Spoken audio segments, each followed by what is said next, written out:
கோவை நிரல் செய்திகள்.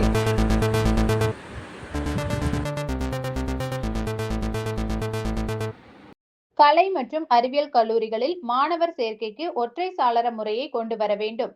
கட்டாய கல்வி உரிமை சட்டத்தை முறியடிக்கும் கோவையில் தமிழக அரசு செயல்பட்டு வருகிறது என குற்றம் சாட்டினார். கோவை தெற்கு வட்டாட்சியர் அலுவலகம் முன்பு மறுமலர்ச்சி மக்கள் இயக்கம் சார்பாக கட்டாய கல்வி உரிமை சட்டத்தை உடனடியாக தொடங்க வேண்டும், கலை மற்றும் அறிவியல் கல்லூரிகளில் மாணவர் சேர்க்கைக்கு ஒற்றை சாளர முறையை கொண்டு வர வேண்டும், தமிழக அரசு உடனடியாக கொண்டு வர வேண்டும் என்று வலியுறுத்தி 100க்கும் மேற்பட்டோர் ஆர்ப்பாட்டத்தில் ஈடுபட்டுள்ளனர்.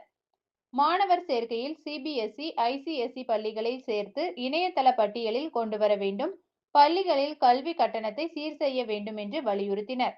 பறிக்காதே பறிக்காதே பறிக்காதே பறிக்காதே ஏழை மாணவன் கல்வியை பறிக்காதே பறிக்காதே பறிக்காதே பறிக்காதே அமைச்சர் புள்ள படிக்கும் பள்ளியில் அமைச்சர் புள்ள படிக்கும்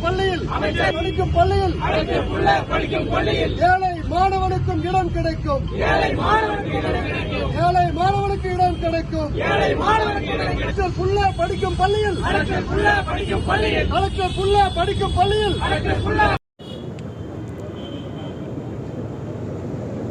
கட்டாய கல்வி உரிமை சட்டம் வந்த பிறகு லட்சக்கணக்காக பணம் கட்டி படிக்கும் தனியார் பள்ளிகளிலும் ஏழை மாணவர்களுக்கு இடம் கிடைத்தது. கடந்த 10 ஆண்டுகளுக்கு மேலாக எவ்வளவு கட்டணம் கட்டி படிக்கின்ற தனியார் பள்ளிகளாலும் ஏழை மாணவர்கள் சேர்ந்து கொண்டிருந்தார்கள். ஆனால் இந்த ஆண்டு தமிழ்நாடு அரசு இதுவரை இணையதள சேர்க்கையை துவங்கவில்லை. இதை வன்மையாக கண்டிக்கின்றோம்.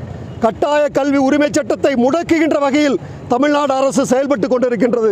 காலம் தாழ்த்தி அறிவித்தால் பெற்றோர்களால் வருமான சான்றிதழ் எடுக்க முடியாது, ஜாதி சான்றிதழ் எடுக்க முடியாது, இருப்பிட சான்றிதழ் எடுக்க முடியாது, அவர்கள் சேர முடியாத ஒரு சூழ்நிலை ஏற்பட்டுவிடும்.